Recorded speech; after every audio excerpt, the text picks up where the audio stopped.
10분, 32만 톤 항공모함이 고철이 되기까지 걸린 시간입니다. 2025년 11월, 남중국해에서 믿을 수 없는 일이 벌어졌습니다. 중국 최신의 항모 푸제남이 한국 선박을 납포하고 서해를 봉쇄했습니다. 세계는 한국의 굴복을 기다렸죠.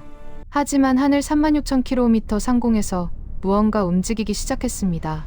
CNN 국제 군사 전문 기자 제임스 미첼은 그 순간을 목격했습니다. 항모의 모든 전자장비가 타버리고 Z-15 전투기들이 바다로 추락했습니다. 시진핑은 떨리는 목소리로 항복을 선언했고 32만 톤짜리 항모는 예인선에 끌려갔습니다. 한국이 숨겨온 비밀, 아리랑 7호, 총 한 발 쏘지 않고 세계 2위 경제 대국을 무릎 꿇린 10분간의 기록. 지금부터 그 충격적인 진실을 공개합니다. 여러분은 어떻게 생각하시나요? 기술이 전쟁의 판도를 이렇게까지 바꿀 수 있을까요? 이런 이야기가 더 보고 싶으시다면 구독과 좋아요 부탁드립니다. 안녕하세요. 저는 제임스 미첼입니다. CNN 국제부 군사 전문 기자로 일한 지 20년이 됐습니다. 이라크 전쟁부터 아프가니스탄, 시리아 내전까지 전 세계 분쟁 지역을 취재해왔죠. 그런 제가 이번에 목격한 사건은 솔직히 말하면 제 20년 경력 중 가장 충격적인 순간이었습니다. 2025년 12월 새벽 4시, 애틀랜타 CNN 본부에서 긴급 호출이 왔습니다. 전화를 받자마자 편집장의 다급한 목소리가 들렸어요. 중국이 남중국해 전역 봉쇄를 선언했다는 겁니다. 처음엔 또 영유권 분쟁 관련 뉴스겠거니 했습니다. 그런데 다음 문장을 듣는 순간 잠이 확 깼어요. 한국 국적 LNG 운반선 3척과 수출 화물선 2척, 총 5척이 중국 해군에 납포됐다는 겁니다. 20년 동안 군사 뉴스를 다뤄온 사람으로서 이건 심상치 않았습니다. 중국이 민간 선박을 납포한 건 단순한 해상 분쟁이 아니에요. 명백한 경제 전쟁 선포였죠. 저는 즉시 노트북을 챙겨 본부로 향했습니다. 편집장이 저를 급파한 이유는 명확했어요.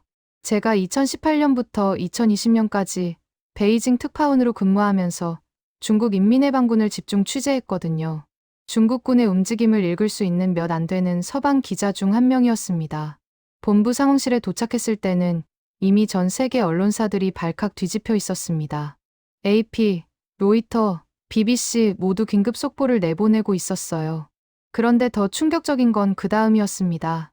베이징 시각 오전 10시, 시진핑 주석이 전 세계 생중계로 긴급 연설을 시작한 겁니다.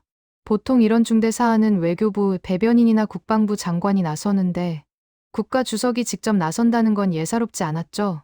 화면 속 시진핑의 표정은 차가웠습니다. 그는 침착하게 그러나 위협적인 어조로 말했어요. 소국이 대국의 뜻을 거스르면 그 나라의 경제가 멈출 것이라고요. 그리고 특정 국가 이름은 언급하지 않았지만 누가 봐도 한국을 겨냥한 발언이었습니다. 남중국해는 중국의 핵심 이익이며 이를 침해하는 어떤 국가도 용납하지 않겠다는 경고였죠. 저는 그 연설을 들으면서 등골이 오싹했습니다. 이건 단순한 외교적 수사가 아니었어요. 실제 군사행동을 정당화하기 위한 포석이었습니다. 중국은 한국에게 조공에 가까운 무역협정을 강요하고 있었고, 만약 한국이 거부하면 경제적 고사 작전을 펼치겠다는 메시지였죠. 납포된 LNG 운반선은 한국 전력 생산의 30%를 책임지는 물량이었고, 화물선들에는 반도체와 자동차 부품이 실려 있었습니다. 상황실 모니터에는 실시간으로 각국 반응이 업데이트됐습니다. 미국 국무부는 우려 표명, 일본 외무성은 상황 주시, 유럽연합은 대화로 해결하라는 원론적인 논평만 내놨어요. 아무도 중국에 직접적으로 맞서지 않았습니다. 그럴 만도 했죠. 중국은 세계 2위 경제 대국이고 인민해방군은 230만 명의 현역 병력을 보유한 세계 최대 군대니까요.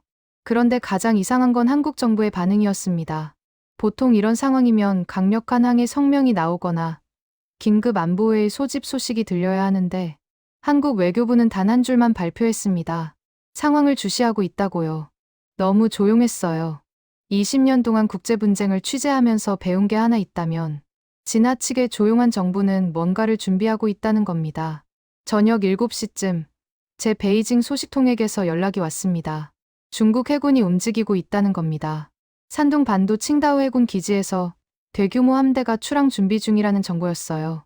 그리고 그 함대의 중심에는 중국의 자존심이자 최신의 항공모함 푸제남이 있었습니다.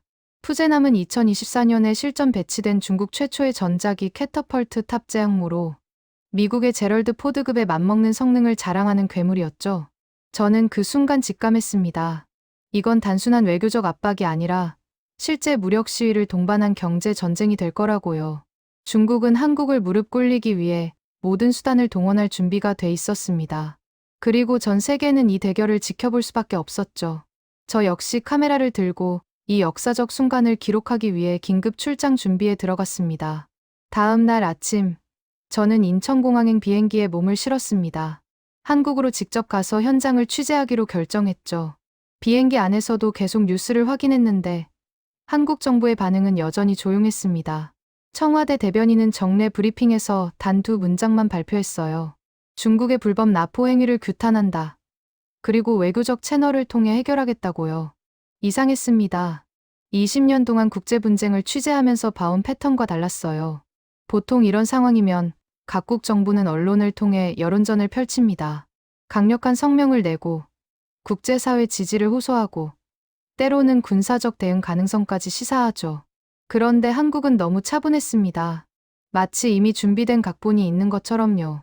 인천공항에 도착해서 CNN 서울 지국으로 향하는 택시 안에서 제 한국인 프로듀서 김민준이 흥미로운 정보를 전해줬습니다. 전날 밤 11시 청와대에서 긴급 국가안보회의가 소집됐다는 겁니다. 대통령, 국방부 장관, 합참의장, 국정원장이 모두 참석했고요. 그런데 여기서 이상한 점이 하나 더 있었습니다. 회의가 끝난 새벽 2시쯤 국방과학연구소 소장이 청와대에 입궐했다는 거예요. 국방과학연구소요?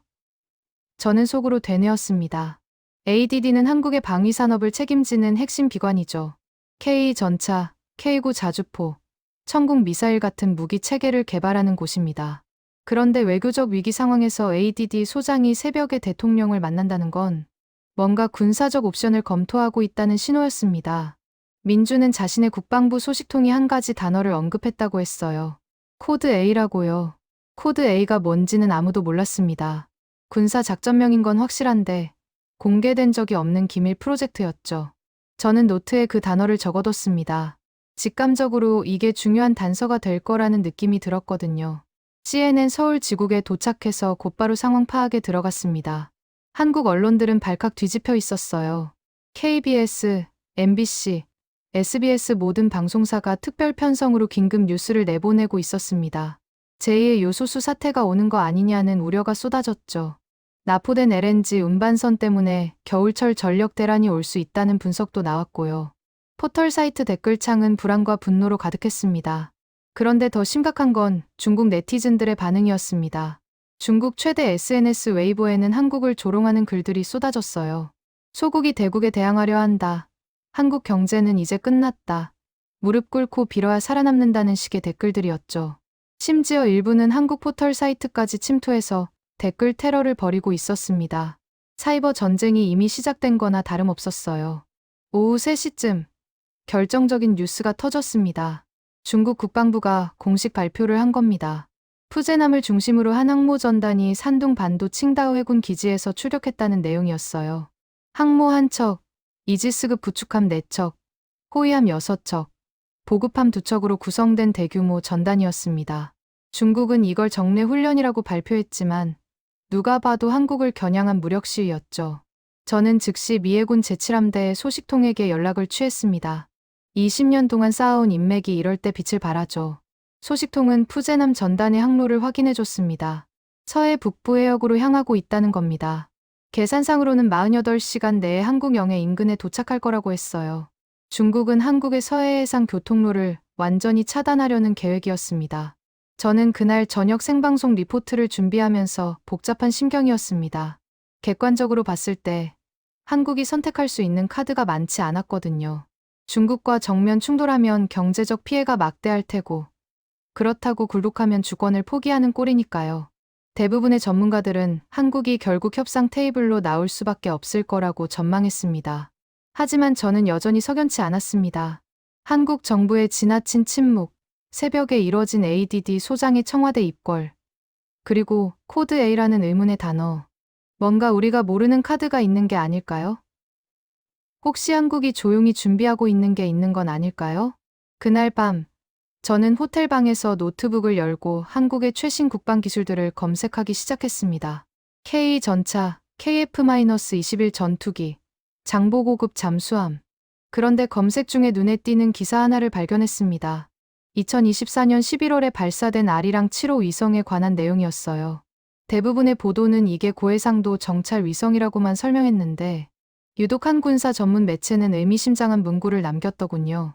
아리랑 7호는 단순한 정찰 위성이 아닐 수 있다고요. 저는 그 문장을 읽으면서 뭔가 퍼즐 조각이 맞춰지는 느낌을 받았습니다. 다음 날 아침 6시, 저는 미 국방부 산하 국가정찰국의 나로에서 일하는 오랜 지인에게 전화를 걸었습니다. 데이비드 첸이라는 위성 분석관인데 제가 아프가니스탄 취재할 때 알게 된 사람이에요. 그는 전 세계 군사 위성 동향을 모니터링하는 전문가였죠. 새벽 시간이었지만 급한 마음에 전화를 걸었습니다. 데이빗의 목소리는 피곤했지만 제 질문을 듣자마자 긴장한 어조로 바뀌었어요. 아리랑 7호에 대해 물어보니까요. 그는 잠시 침묵하더니 조심스럽게 말했습니다. 이상한 일이 벌어지고 있다고요. 고도 36,000km 상공 정지 궤도에 떠 있어야 할 아리랑 7호가 12시간 전부터 궤도를 수정하고 있다는 겁니다. 그것도 아주 정밀하게 특정 지점을 향해서요. 저는 즉시 물었습니다. 어디로 움직이고 있냐고요. 데이빗은 좌표를 확인하더니 대답했습니다. 서해 북부 해역 상공이라고요. 정확히 중국 항모전단이 향하고 있는 바로 그 지점 위였습니다. 이건 우연이 아니었어요. 한국이 의도적으로 위성을 그쪽으로 이동시키고 있었던 겁니다. 그런데 여기서 이상한 점이 있었습니다. 정찰 위성은 보통 궤도를 고정하고 지구 자전에 맞춰 관측하는 방식이거든요. 굳이 궤도를 바꿀 필요가 없어요. 더군다나 궤도 수정에는 엄청난 연료가 소모되기 때문에 위성 수명을 단축시키죠. 그런데 한국은 발사한 지 1년밖에 안 된 최신 위성의 궤도를 과감하게 바꾸고 있었습니다. 데이비도 고개를 갸웃거렸어요. 정찰 위성이 왜 이렇게 움직이냐고요. 저는 그 순간 직감했습니다. 아리랑 7호는 우리가 아는 것보다 훨씬 더 많은 기능을 가지고 있을 거라고요. 단순히 사진 찍는 위성이 아니라 뭔가 다른 목적이 있는 거라고요. 코드 A. 그 의문의 작전명이 바로 이 위성과 관련된 게 아닐까요? 오전 10시쯤 중국 항모전단이 한국 영해 기준 80km 지점까지 접근했다는 소식이 들려왔습니다. 속도를 봐서는 오후쯤이면 30km 지점까지 진입할 것 같았어요. 국제법상 영해는 12해리, 약 22km인데 중국은 그 바로 코앞까지 온다는 계획이었죠. 이건 명백한 도발이었습니다. 저는 CNN 서울 지국팀과 함께 서해로 향했습니다. 인천 앞바다에서 취재선을 타고 나가면 멀리서나마 상황을 볼 수 있을 거라고 판단했거든요. 바다는 거칠었고 하늘은 잔뜩 흐려 있었어요. 마치 큰 전투 전야 같은 긴장감이 감돌았습니다. 오후 2시 30분쯤 수평선 너머로 거대한 함대가 모습을 드러냈습니다. 쌍안경으로 확인하니 푸제남이었어요. 길이 320m의 거대한 항공모함이 파도를 가르며 위압적으로 다가오고 있었습니다. 주변을 에워싼 이지스 구축함들도 레이더를 빙빙 돌리며 경계 태세를 유지하고 있었죠. 20년 동안 전 세계 분쟁 지역을 다녀봤지만 이렇게 가까이서 항모전단을 본 건 처음이었습니다. 그런데 더 놀라운 광경이 펼쳐졌습니다. 푸제남 갑판에서 함재기들이 이륙하기 시작한 겁니다. Z-15 전투기들이 전자기 캐터펄트를 이용해 하늘로 치솟았어요. 한 대, 두 대, 세 대, 총 6대의 전투기가 공중으로 올라가 한국 영해 주변을 선회하기 시작했습니다. 완벽한 무력 시위였죠. 세계에 이렇게 메시지를 보내는 겁니다. 중국 해군은 언제든 한국을 압도할 수 있다고요. 저는 카메라를 들고 그 장면을 촬영하면서 입이 바짝 말랐습니다. 전쟁이 일어나는 건 아닐까 하는 공포감이 엄습했거든요. 취재선의 한국인 선장도 긴장한 표정으로 무전기를 붙들고 있었어요. 그때였습니다. 한국 해군 구축함 한 척이 항모전단 앞을 가로막았습니다. 세종대왕급 이지스 구축함이었어요. 스피커를 통해 영어로 경고 방송이 울려 퍼졌습니다. 이곳은 대한민국 배타적 경제수역이며 즉시 항로를 변경하라는 내용이었죠. 국제법상 이의지에서는 자유항행이 보장되지만 군사훈련은 연안국의 동의가 필요합니다. 한국은 정당한 권리를 주장하고 있었어요. 하지만 중국 항모전단은 멈추지 않았습니다. 오히려 속도를 높여 계속 전진했어요. 그리고 중국 함대 사령관의 목소리가 공개 채널로 흘러나왔습니다. 영어였는데 비웃는 듯한 어조였어요. 여기는 중국의 바다다. 소국이 대국에게 명령할 수 없다. 당장 비키라는 내용이었죠. 저는 그 통신을 듣는 순간 온몸에 소름이 돋았습니다. 이건 단순한 외교적 수사가 아니었어요. 실제로 중국은 한국을 무시하고 있었고 물리적 충돌도 불사하겠다는 태도였습니다. 만약 한국 구축함이 물러서지 않으면 어떻게 될까요? 정말로 발포 명령이 떨어질 수도 있는 상황이었습니다. 한국 구축함은 계속 그 자리를 지켰습니다. 두 함대 사이의 거리는 점점 좁혀졌어요. 5km, 4km, 3km. 저는 카메라를 들고 있던 손이 떨리는 걸 느꼈습니다. 동시에 하늘 저 위, 고도 36,000km. 상공에서는 아리랑 7호가 조용히 이 모든 장면을 내려다보고 있었습니다. 그리고 그 위성이 무엇을 할 수 있는지 아직 아무도 몰랐죠. 오후 4시 17분, 제 휴대폰이 울렸습니다. 데이비드 첸이었어요. 그의 목소리는 평소와 달리 상기돼 있었습니다. 지금 당장 위성 데이터를 확인해보라는 겁니다. 저는 취재선실로 들어가 노트북을 열었어요. 데이비드가 보낸 실시간 위성 영상이 화면에 떴습니다. 고도 36,000km 상공.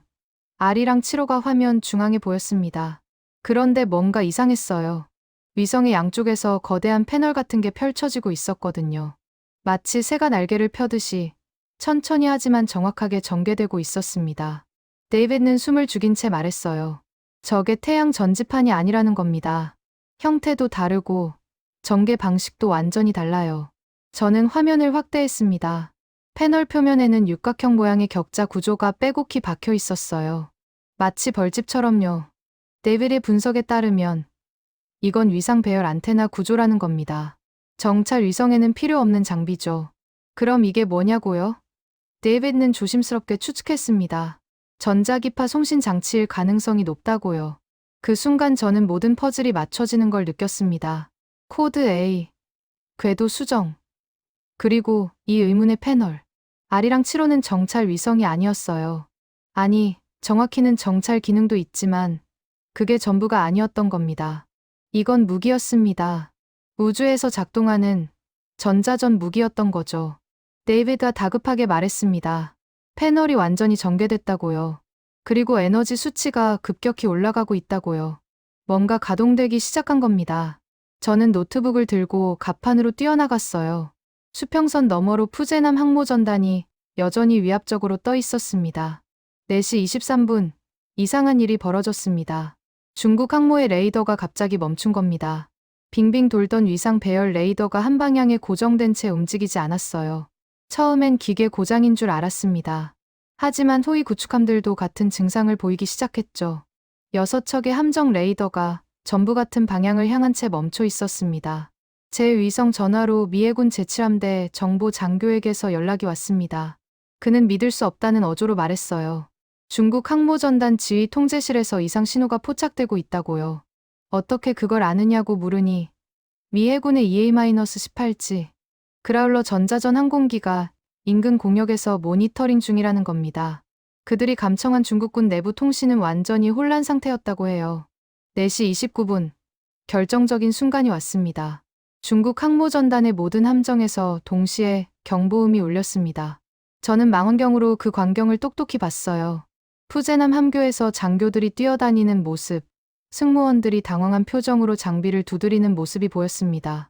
그때 데이비드에게서 다시 전화가 왔습니다. 그의 목소리는 떨리고 있었어요. 지금 중국 항모전단 위치에 고출력 마이크로파가 집중되고 있다는 겁니다. 아리랑 7호에서 발사된 거라고요. 강도는 민간 레이더의 수천 배 수준이고 펄스 방식으로 계속 쏘아지고 있다고 했습니다. 저는 그 말을 듣는 순간 등골이 오싹했습니다. 고출력 마이크로파요. EMP, 전자기 펄스 공격이었습니다. 핵폭탄을 터뜨리지 않고도 전자장비를 무력화할 수 있는 무기죠.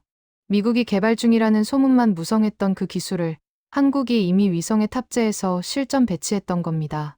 4시 32분, 중국 항모전단의 모든 스크린이 한순간 깜박였습니다. 그리고 다시 켜졌을 때 화면에는 붉은색 십자선이 떠 있었어요. 타겟팅 신호였습니다. 군사 용어로 라곤이라고 하죠. 적의 조준이 완료됐다는 뜻입니다. 그런데 이게 한두 개가 아니었어요. 항모, 구축함, 호위함, 보급함 할 것 없이 모든 함정의 스크린에 붉은 십자선이 동시에 나타났습니다. 저는 쌍안경으로 푸제남을 관찰했습니다. 함교의 대형 디스플레이에도 선명한 붉은 십자선이 보였어요. 그 주변으로 한글과 영어가 깜박이고 있었습니다. LOCKON, TARGTACQUIRED. 조준 완료. 표적 포착. 그 순간 더 끔찍한 일이 벌어졌습니다. 항모의 추진력이 급격히 떨어지기 시작한 겁니다. 항적을 보니 속도가 25노트에서 15노트로, 다시 10노트로 급감했어요. 엔진 출력이 떨어지고 있었던 겁니다. 동시에 호위함들도 이상한 움직임을 보였습니다. 한 척은 갑자기 좌연으로 기울더니 제자리에서 빙빙 돌기 시작했어요. 조타 장치가 먹통이 된 거죠.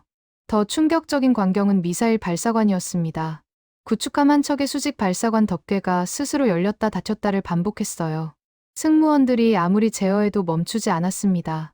옆 함정은 한 포가 제멋대로 좌우로 돌아가고 있었고요. 완벽한 통제 불능 상태였습니다. 저는 카메라를 들고 이 모든 장면을 촬영하면서 손이 떨렸습니다. 20년 군사 기자 생활 중 이런 광경은 처음이었어요. 한 국가의 최신의 항모전단이 단 한 발의 총알도 쏘지 않고 하늘에서 내려온 보이지 않는 공격에 속수무책으로 당하고 있었던 겁니다. 하늘 위 36,000km 상공. 아리랑 7호는 조용히 그 자리를 지키고 있었습니다. 신의 눈처럼요.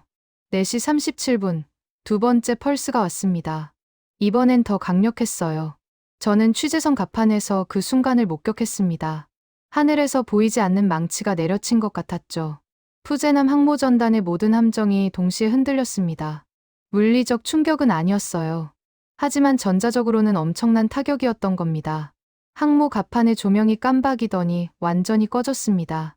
비상 전원이 작동하면서 붉은색 비상등만 겨우 켜졌어요. 함교의 대형 디스플레이들이 하나둘 검은 화면으로 변했습니다. 레이더, 통신 장비, 항법 시스템, 무기 제어 시스템까지 전부 다운됐어요.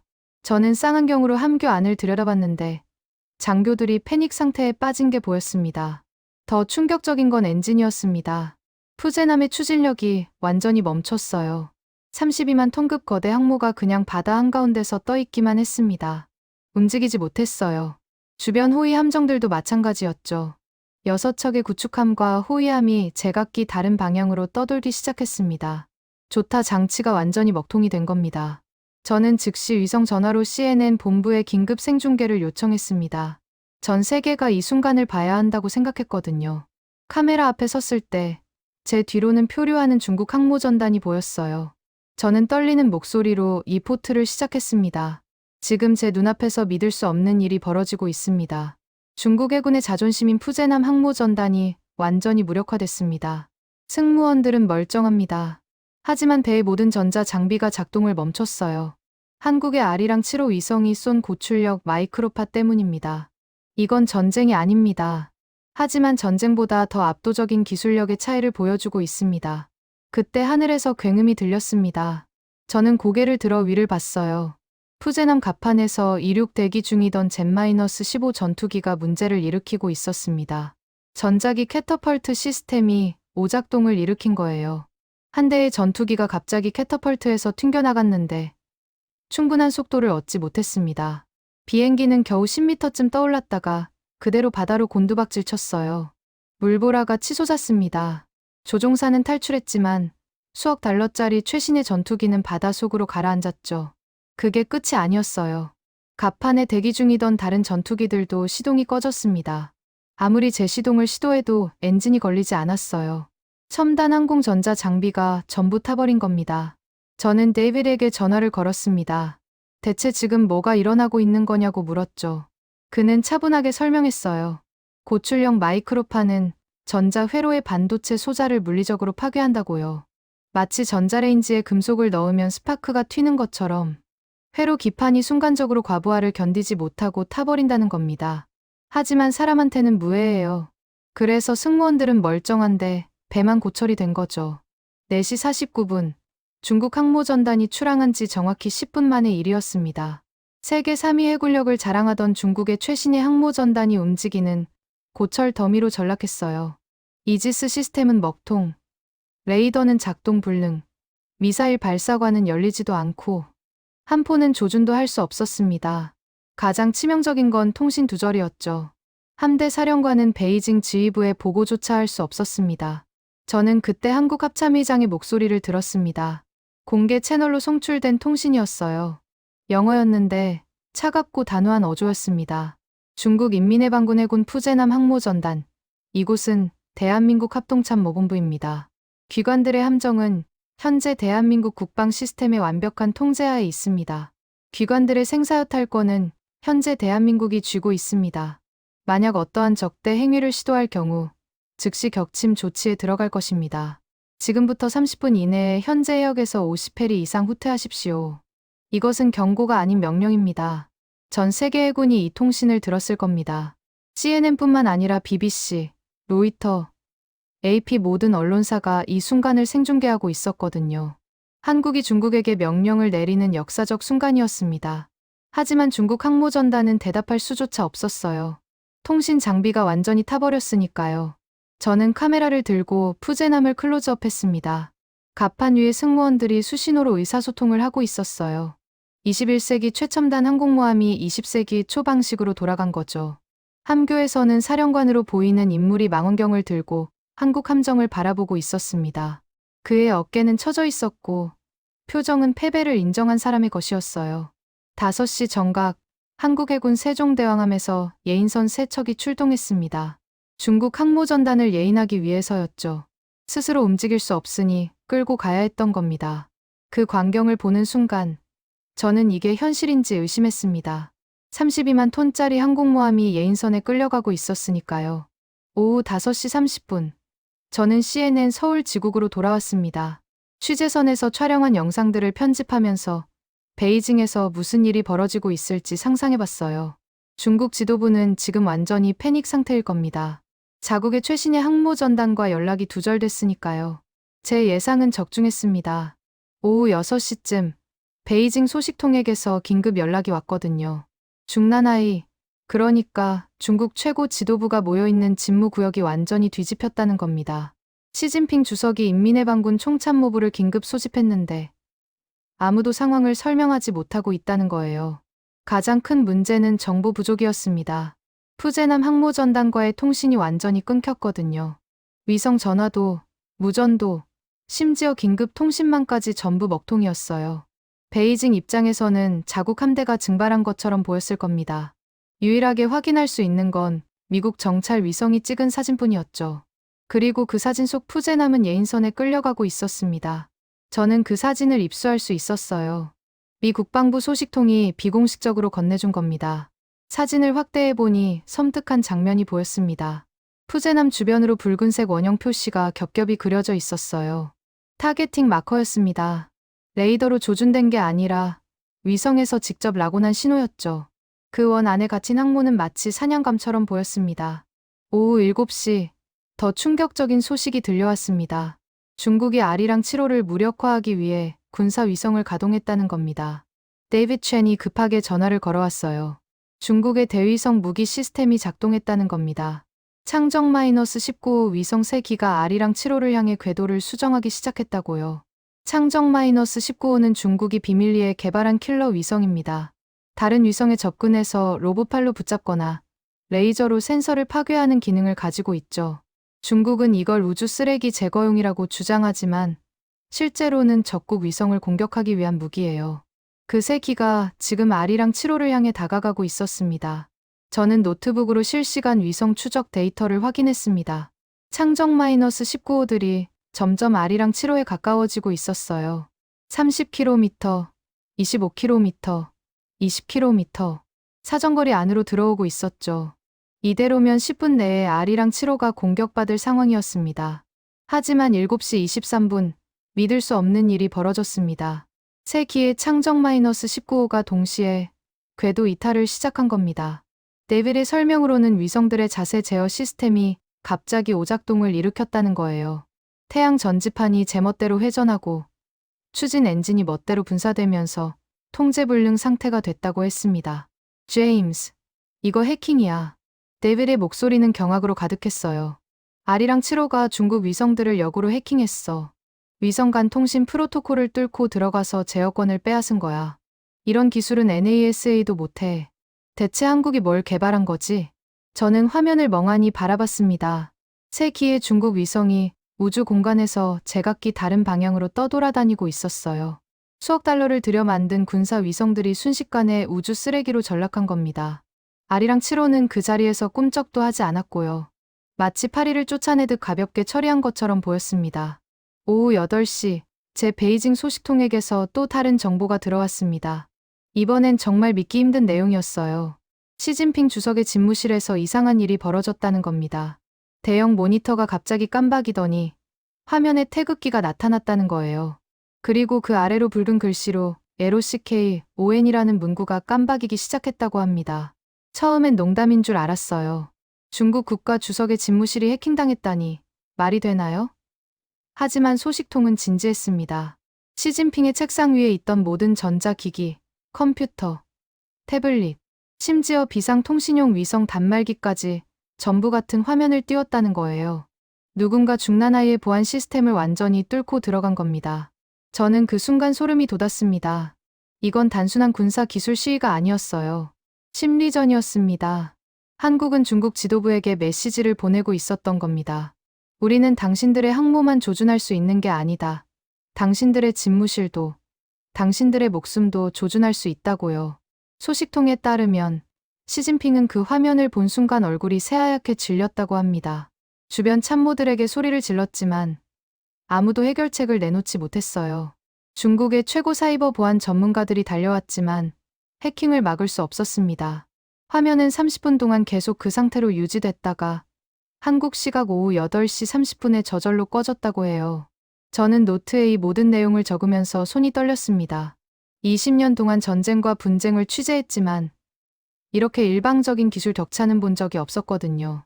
총 한 발 쏘지 않고 미사일 한 발 날리지 않고 한국은 중국을 완전히 제압했습니다.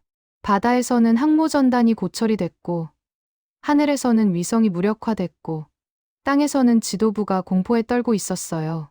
오후 9시 위성 사진이 한 장 더 들어왔습니다. 푸제남의 최신 사진이었어요. 항모는 여전히 예인선에 끌려가고 있었고 그 위로 붉은색 조준선이 선명하게 찍혀 있었습니다. 마치 한국이 말하는 것 같았어요. 우리는 아직도 너희를 조준하고 있다고요. 베이징은 그날 밤잠을 이루지 못했을 겁니다.